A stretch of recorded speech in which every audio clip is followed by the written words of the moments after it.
It's Monday, August 22nd. From inside the WTOP newsroom, this is the DMV Download, brought to you by the men and women of Steamfitters Local 602. Get an estimate and learn more at steamfitters-602.org. Today, it's the first day of school for students in parts of our region, including Fairfax County. But college students who are moving in today at American University in Tenleytown aren't getting the warm welcome they likely imagined, as academic staff is staging a strike over what they say are unfair wages. I'm almost 50 years old, and I have to share a house with 4 other adults to be able to live in the area.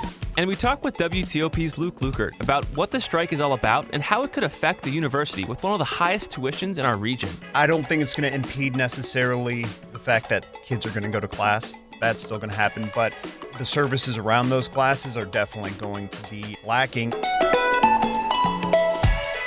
Thanks for joining us. I'm Megan Cloherty. And I'm Luke Garrett. It's move-in day in Tenleytown. College students caravanned to American University this morning with backpacks and boxes, all in anticipation for their upcoming classes. And along Nebraska Avenue, huge banners welcomed the students. But just beneath these waving flags, hundreds of university workers protested for better wages. One sign read, 1 year of tuition, $53,000. 1 year of my pay, $37,000. More than 500 clerical, technical, and academic staff members went on strike today after wage negotiations stalled out last week following months of contract meetings. WTOP's Luke Lukert talked with a few university employees who are standing on the picket line today. And Luke, as you know, going on strike is not a thing you do lightly. I'm sure they didn't take it that way. You lose a day's pay and you risk the repercussions of not showing up to work. So who did you talk to and what did they say about why they were doing this? Yeah, I talked to 2 academic support staff. One was a academic coach and the other a program director for their school of public policy. She works with master's and PhD students, kind of helping them through the process. Okay. And she was actually, her name is Emily Kim. She was actually a graduate of American University. And shortly after graduating, she decided to stay on as an employee. And it's funny that you mentioned you lose a day's pay. If there's no agreement met during this week, they'll lose out on a week's pay. And Emily did bring that up. I initially was on the fence about striking, so I'd heard about it, and my greatest hesitancy was, going a week without pay, especially with paying for rent and all these other things. That's nothing to scoff at. No, not at all. And so with stakes being so high and the stakes being her wage, why is she taking this risk and going on a big strike? I think that she just feels like she was being treated unfairly. So for me, since I work for 5 different programs in my job, sometimes I feel like I'm doing 2 jobs in one. And what they initially offered me was not what I was expecting and was definitely a lot lower than what I deserved. I talked to this academic coach. Her name was Amanda Kleinman, and she said that most of the union, people represented by the union, were emailed and told that their merit-based raises this summer, they would not be getting those. And it was only to union staff. And so basically they're using the raises that they would have gotten this year already as kind of a bargaining chip. To have to compete for this pool of money that's doled out in an arbitrary way by managers, you're essentially competing with your colleagues. So that was part of the contract, is they were supposed to get the merit-based raises regardless. For this year, yeah. Yeah. This is for the upcoming school year, what they were negotiating for. But basically, I'll read kind of a quote. Union representative said in a letter to the provost that the current call for a strike was in direct response to the university choosing to withhold their annual merit increases as a part of the negotiation. In other words, they think the university is acting in bad faith. Both Emily Kim and Amanda Kleinman that I talked to were there at that last bargaining session, and they were just kind of shocked when negotiators on the other side said, well, we're comfortable with what we've offered you, and that's it.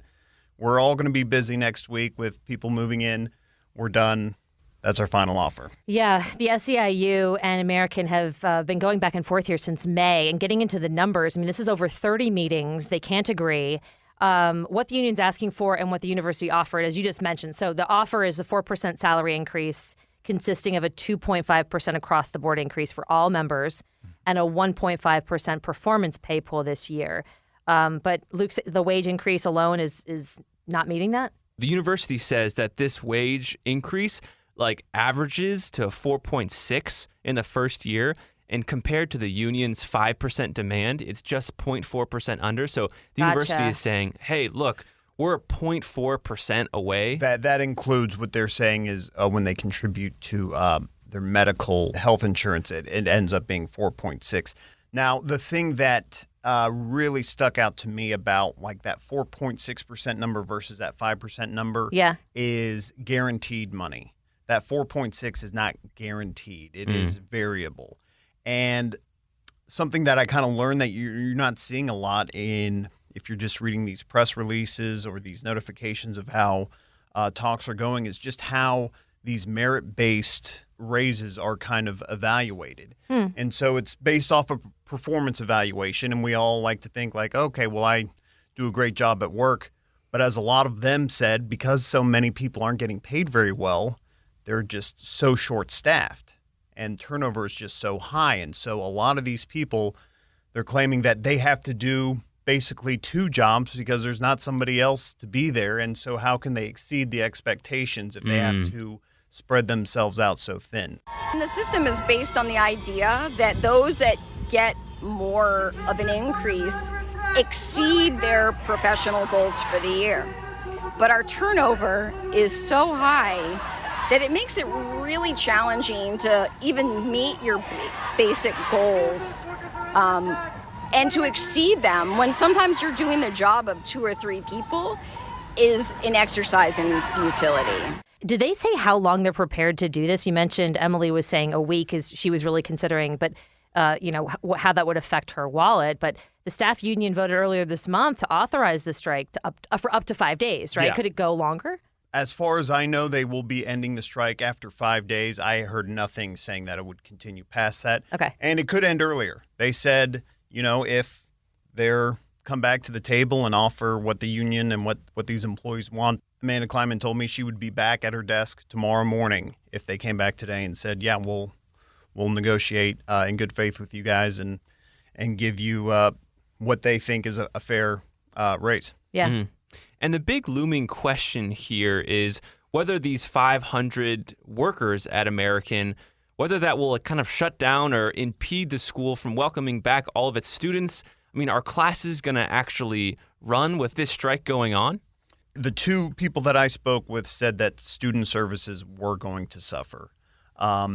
They already said that they have been suffering because there is such high staff turnover.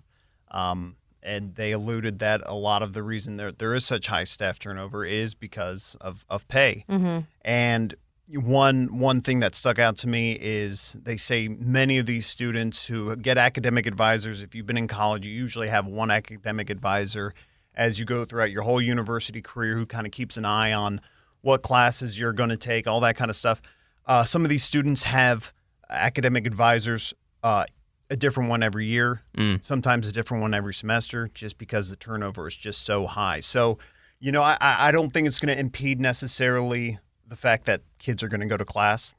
That's still going to happen, but the services around those classes are definitely going to be lacking. And Amanda Kleinman, who I talked to, was an academic coach. She said that her office should have 5 or 6 coaches.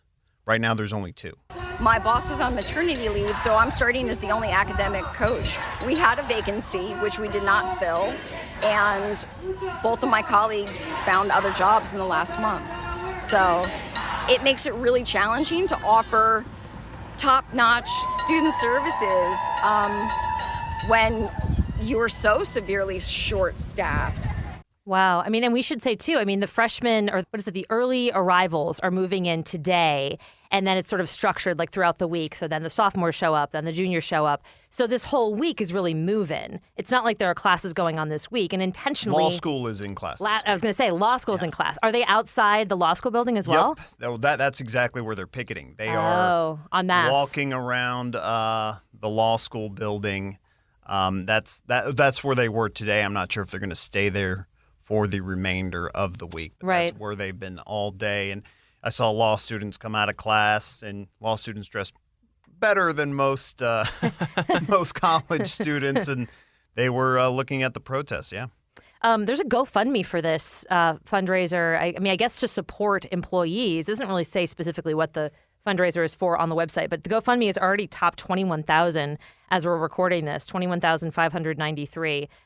It just shows, even if they didn't speak to that directly, it shows the support here. You can see all the comments that are on there, and people have donated a lot of money. There's somebody who donated $1,000, $600, past students, past professors, past staff. And I have heard from other students, my own who I advise, who've been really supportive. I think one of my students donated. I sent them the GoFundMe link. And as far as I know, in the last 10 years of covering education in the city, I haven't heard of any of this happening before at a university in D.C. So I think this is a pretty big deal.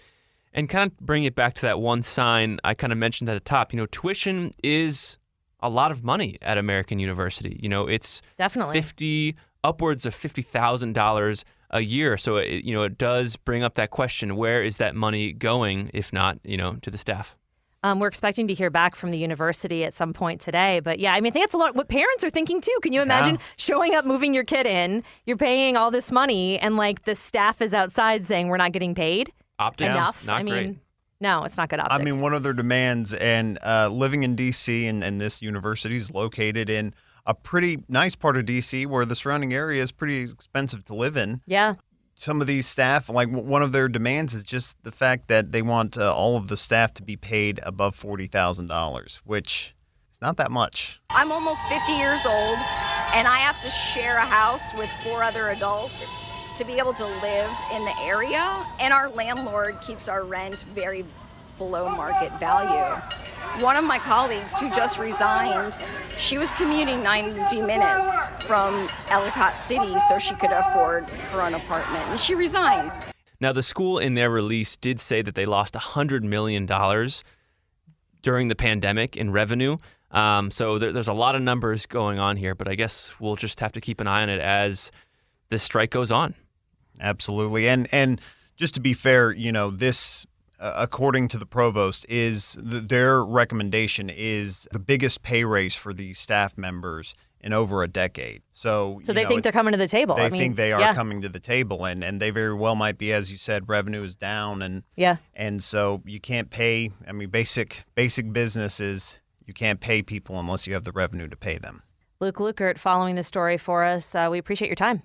We reached out to the school, which maintains it's acting in good faith, and resolved numerous issues for the first contract, including agreeing to non-compensation safeguards and guarantees that the union members wanted.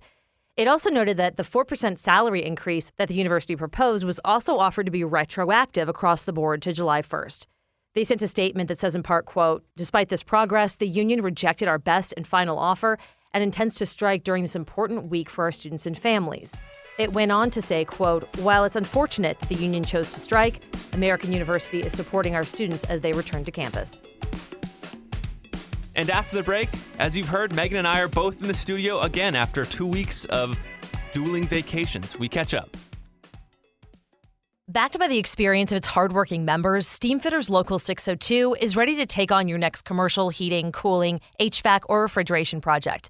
Steamfitters Local 602 adds value to our community through its partnerships with local contractors and building owners, all while keeping the focus on improving the lives of its members and their families throughout the DMV. For work that's on time and on budget, go to steamfitters-602.org to schedule your next project. That's steamfitters-602.org. Steamfitters Local 602, changing lives. Thanks for listening to the DMV Download. If you like this show, give us 5 stars and leave us a review on Apple Podcast. We love hearing from you guys, and your reviews really do help other listeners find this, our area's only in-depth daily local news podcast. And thank you for making us a part of your day. And before we go, Megan and I have some catching up to do. We've both been on vacations, and we've been doing it. I know, we've been solo anchoring this thing, letting the other person have a little time off. Welcome back. Thank you. It's much appreciated. It was very nice to have a little break. So you went to the beach, I went to the beach, but we went to different beaches. Yes. I went to Bethany Beach, and actually found a really sweet surf spot along the East Coast, which nice. I've been trying to find for like 2 years. Yeah, you're a West Coast guy. And so I found it. It's Indian River Inlet. It's right between Rehoboth and Bethany. For anyone who's driven between, there's that beautiful bridge that kind of spans over. It's kind of a suspended bridge, Yeah. So the inlet shoots water out into the ocean and creates a really nice current. So when the tide is low, I don't know all the science behind this, but when the tide is low, it creates a really nice, consistent break. Awesome for anyone who wants to learn how to surf and awesome for anyone who just loves surfing. But when I was out there, the waves got up to like 5 feet. Oh, nice. Serious guys out there. And it was kind of cold, I have to say, the water. Yeah. I'm used to Pacific Ocean, which is like 60 degrees. So it was like, it was kind of warm for me. You needed a wetsuit? I did wear a wetsuit, yeah. I was in Rehoboth, which obviously not too far away. But speaking of that same little part of the bay, or I guess the inlet, we've done these kayak tours there. Oh, yeah. And we always use this company, Coastal Kayak, but there's a bunch of different kayak tours you can do. And it's really cool. Like if you're less of the surfing and you're more kind of chill like me, you can get tandem ones, you can get regular ones, and they take you there's Little Asswoman Bay. You can do that one. You can do Burton's Island.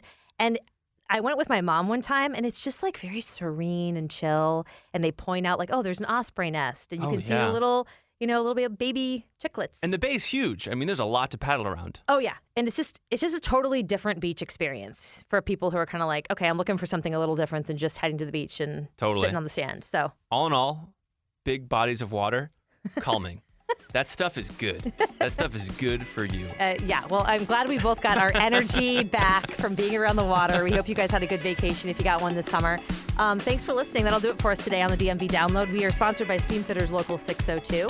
Our managing editor is Craig Schwab, and our music is by Real World.